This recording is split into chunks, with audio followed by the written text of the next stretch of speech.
আল্লাহ রাব্বুল আলামিন বলেন, মুমিনের 2 নম্বর বৈশিষ্ট্য হলো মুমিনের কাছে যখন কোরআনের তাফসীর করা হবে, কোরআনের আয়াতের ব্যাখ্যা বিশ্লেষণ করা হবে, মুমিন যখন কোরআনের তেলাওয়াত করবে, ব্যাখ্যা বিশ্লেষণ শুনবে, তখন মুমিনের ঈমান বৃদ্ধি পাবে।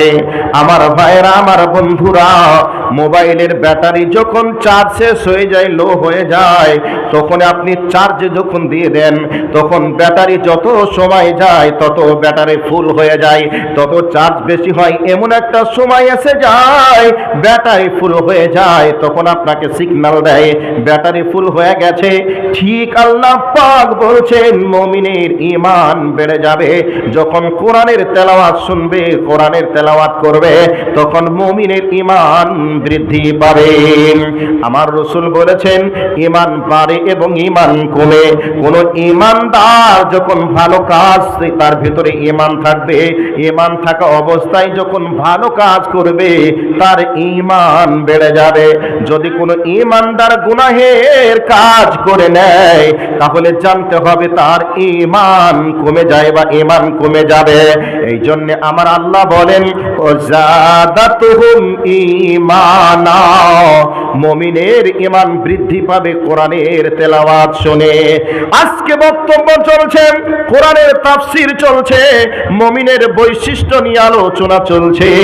এই আলোচনা শোনার পরে যদি কারোর মনের ভিতরে এবার প্রস্তুতি জেগে যায়, আমাকে মুমিন হতে হবে, আর মুমিন হওয়ার জন্য যে গুণগুলির কথা আলোচনা করা হবে, এই আলোচনা করার জন্য আলোচনাগুলিকে শুনে সে যদি ঈমানদার মুমিন হওয়ার জন্য প্রস্তুতি গ্রহণ করে, তাহলে জানতে হবে তার ভিতরে ঈমান বেড়ে যাচ্ছে।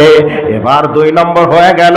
3 নম্বর হলো আল্লাহ রাব্বুল আলামিন বলেন, ওয়া আলা রাব্বিহিম ইয়াতাওয়াক্কালুন।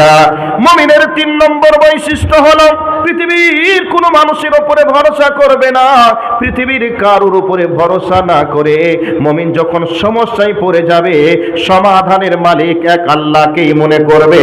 এই জন্য আমার আল্লাহ বলছেন মুমিনের 3 নম্বর বৈশিষ্ট্য হলো ওয়া আলা রাব্বিহিম ইয়াতাওয়াক্কালুন, তারা আমার উপরেই ভরসা রাখবে। এবার কেমন ভরসা? আপনাকে ছোট্ট করে একটা ইতিহাস শুনিয়ে দিই। ইতিহাস অনেকে শুনেছেন। বিশ্বনবী জনাবে মুহাম্মদুর রাসূলুল্লাহ সাল্লাল্লাহু আলাইহি ওয়াসাল্লাম যেদিন মক্কা থেকে মদিনায় হিজরত করলেন, এমন সিচুয়েশন হয়ে গেল গোটা বাড়িটাকে চতুর্দিক থেকে বেঈমানরা ঘেরাও করে নিয়েছে, হাতে অস্ত্র পেলেই মেরে দিবে। এইরকম একটা সিচুয়েশন তৈরি হয়ে গেছে। আমার আল্লাহ জিবরাইলকে বলে দিলেন, জিবরাইল রে, অবস্থা বড় খারাপ হয়ে গেছে, তাড়াতাড়ি চলে যাও আমার প্রিয় হাবিবের কাছে।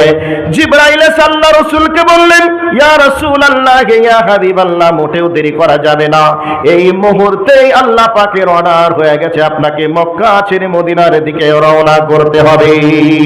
আল্লাহর নবী হযরত আলীকে ডাকলেন। আলীকে ডেকে বলছেন, আলী রে, অবস্থা বড় খারাপ হয়ে গেছে, বেঈমানরা আমার বাড়িটাকে চতুর্দিক দিয়ে ঘেরাও করে নিয়েছে, তারা পেলেই আমাকে মেরে দিবে।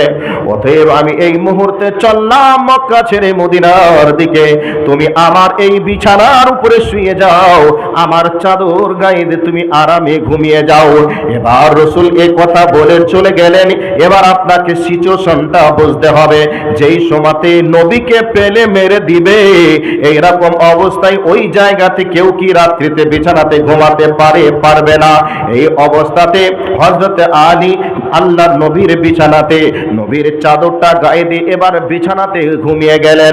বেঈমানরা মনে মনে ভাবল, নবী মুহাম্মদ নিশ্চয়ই তাহাজ্জুদের নামাজের জন্য বার হবে, ফজরের নামাজের জন্য বার হবে। এই অবস্থায় মুহাম্মদের শরীর থেকে মাংসগুলি আজকে টুকরা টুকরা করে দেব, খান খান করে দিব, আর মুহাম্মদকে দুনিয়াতে রাখবো না। সিচুয়েশন এমনই হয়ে গেছে। বন্ধুরে, এবার নবীজি মক্কা ছেড়ে মদিনার পথে রওনা দিয়েছে। লম্বা ঘটনা ওখানে আছে, আমি ওদিকে যাচ্ছি না। এই অবস্থাতে বেঈমানরা দেখলো এখনো তো মুহাম্মদ বার হলো না, তাহলে কি ঘর থেকে নেই না কোথায় চলে গেল? এবার ঘরের ভিতরে গিয়ে দেখছে এই বিছানাতে হযরত আলী শুয়ে আছে নবীর চাদর গায়ে দিয়ে। এবার ঘটনা ঘটে গেল, তারা খোঁজাখুঁজি করতে লেগে গেল, ওটা আমি বললাম না। এরপরে মক্কার আনসার মুহাজিরের দলেরা শুনে নিল এই ঘটনা ঘটেছিল। আল্লাহর নবীর বিছানাতে হযরত আলীকে নবীজি শুইয়ে চলে এসেছেন। অতএব মক্কা মদিনার আনসার মুহাজিরদের মনের ভিতরে একটা কৌতূহল জেগে উঠল যে ওই রাত্রির করুণ ইতিহাসটা হযরত আলীর মুখ থেকেই শুনবো। হযরত আলী মক্কা থেকে যখন মদিনায় হিজরত করলেন, এবার মক্কার আনসার মুহাজিরের দলেরা হযরত আলীকে বললেন, আলী রে, আমরা ওই দিনের ঘটনা শুনবো বলে তোমার মুখ থেকে আমরা চাতক পাখির মতো চেয়ে আছি। অতএব তুমি বন্ধু বলো, ওই হিজরতের রাতের ঘটনা তুমি আমাদেরকে একটু শোনাও। ওই রাত্রিতে কি তোমার ঘুম এসেছিল? বিছানায় কি ঘুমাতে পেরেছিলে? হযরত আলী বলেছিলেন, আমার কোনো টেনশন হয়নি, আমি কোনো টেনশন না করে আমি ওই রাত্রিতে আরামে ঘুমিয়েছিলাম। সাহাবীরা জিজ্ঞাসা করলেন, কেমন করে সম্ভব হলো? হযরত আলী বললেন, আল্লাহর নবী আমাকে বলেছিলেন, আলী, আমি মক্কা